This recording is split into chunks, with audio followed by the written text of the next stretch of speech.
Senhor Presidente, senhoras e senhores deputados, Senhor Secretário de Estado, o tema que hoje discutimos, o estado do transporte ferroviário em Portugal, remete necessariamente para o grave incidente ocorrido no início deste mês na linha de Sintra, quando passageiros de um comboio sobrelotado forçaram a abertura das portas e saíram para a linha em desespero.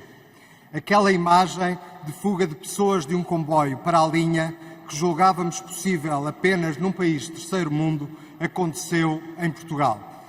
Este é o retrato do estado do transporte ferroviário em Portugal. Esta é a consequência de um governo incapaz que vende ilusões e promessas que não cumpre.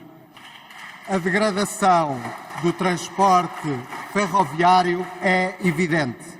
São centenas de milhares de pessoas que viajam diariamente como sardinhas em lata, com comboios atrasados e outros suprimidos. O grave incidente ocorrido na linha de Sintra constitui a expressão dos problemas nos transportes suburbanos que afetam centenas de milhares de cidadãos. Naquele dia ocorria uma greve, mas a expressão da degradação dos transportes públicos, se naquele dia coincidiu com mais uma greve no setor ferroviário, infelizmente está longe de ser episódico. Trata-se de um problema permanente, com ou sem greves. E a propósito das greves sistemáticas que prejudicam milhares de pessoas que utilizam os transportes, a situação começa a ser insustentável e o Governo tem revelado ser incompetente para resolver este problema. São os portugueses os prejudicados. Senhoras e senhores deputados, sem greves e com greves, a degradação dos transportes públicos tem-se agravado em Portugal. E para os que negam a realidade, certamente por vergonha, podem verificar nas queixas permanentes de quem sofre com o mau serviço prestado. Volto a referir atrasos, supressões e sobrelotação.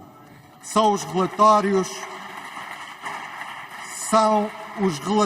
da Autoridade da Mobilidade e dos Transportes que confirmam.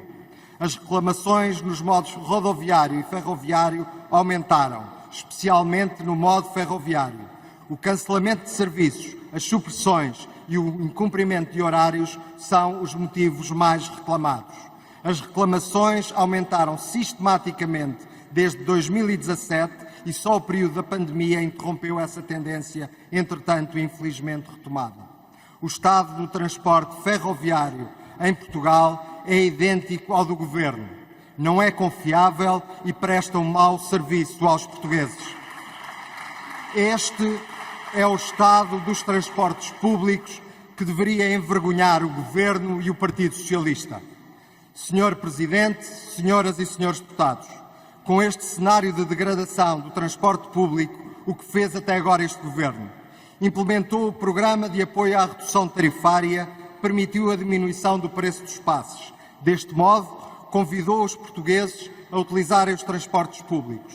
Em simultâneo, prometeu o reforço e a melhoria dos transportes públicos para corresponder a este apelo.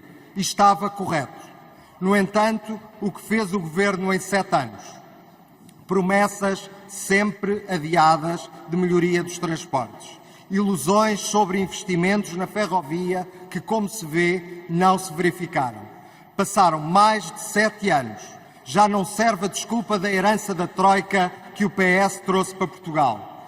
Já não serve a desculpa dos cortes nos transportes públicos que, na verdade, foram provocados pelos compromissos assumidos pelo Governo Socialista com a Troika. Já lá vão mais de 7 anos de responsabilidade deste Governo e do Partido Socialista, de promessas não cumpridas e, sobretudo, de desrespeito com os portugueses que todos os dias sofrem com a degradação dos transportes públicos e, em particular, do transporte ferroviário. O que se passou na linha de Sintra é intolerável. É o retrato do estado do transporte ferroviário em Portugal. É o retrato de um governo incapaz e incompetente, que tem de pedir desculpa aos portugueses, que tem de dar explicações e assumir responsabilidades, mas, sobretudo, que tem que cumprir o que promete. Disse.